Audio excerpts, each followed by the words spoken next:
তরকারিগুলো আজ সকাল সকালই রান্না করে ফেলছি। এখন শুধু ভাত রান্না করছি। আর এদিকে সেলাইয়ের কাজগুলো আপনাদের মাঝে শেয়ার করে নিই। ইনশাআল্লাহ শেয়ার করব টুকটাক।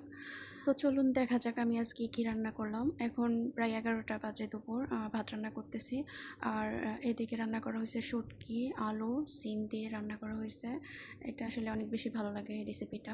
আর এদিকে রান্না করা হয়েছে সাগরের, এটা কী মাছ নাম জানি না আসলে, লাউ দিয়ে রান্না করা হয়েছে আলহামদুলিল্লাহ। আর পট ভাজি, যেটা আমার অনেক বেশি পছন্দের, মনে হয় কম বেশি অনেকের ভালো লাগে। বাস ভুঁড়ির যে ক্লিন করাটা, দুর্গন্ধটা, ওইটাই ভালো লাগে না, কিন্তু রান্না করার পর আসলে অনেক অনেক মজা। বটগুলোকে আরও সুন্দর করে ভাজা ভাজা করব আর 2-3 দিন ভরে খাবো অনেক মজা করে। কয়দিন থেকেই বুঝছিলাম ভুঁড়ি আনার কথা, তো মার্কেটে সবসময় পাওয়া যায় না। আর একটা জিনিস ভালো যে ভুঁড়িগুলো ক্লিন করতে হয় না, বাজারে ক্লিন করে তারপরে বিক্রি করা হয়। এই দিকটা থেকে আলহামদুলিল্লাহ, ক্লিন করাটাই সবচেয়ে বড় প্যারা। আর এইদিকে সেলাই কাজ তো আপনাদের মাঝে শেয়ার করি নাই। আমার জন্য 2 সেট জামা বানিয়ে ফেলছি, ব্যবহার করতেছি। আর এগুলো অর্ডার করছি আর কি, টুকটাক করানোর চেষ্টা করতেছি, না হলে মনে হয় যে ভুলে যাব কাজ। টুকটাক সেলাই কাজটা রানিং থাকা ভালো।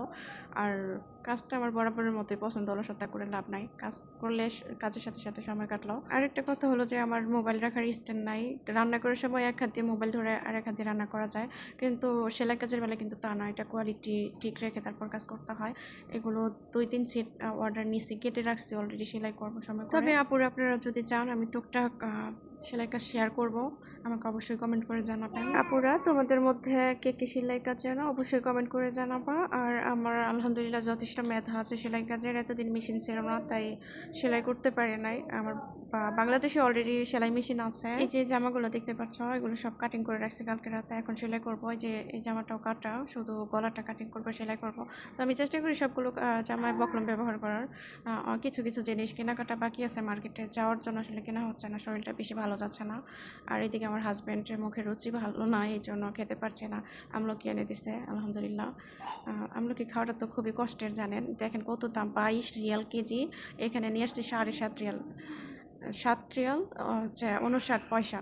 এই অনেক দাম, কিছু করার নাই, এভাবেই চলতে হবে। ভাবতেছি যে এভাবে আমলকি খাওয়া তো সম্ভব না, ব্লেন্ডার করে তারপর জুস বানিয়ে খাবো। একটা খাইছি, আমার খবর হয়ে গেছে, খুবই কষ্ট করে খাইছি।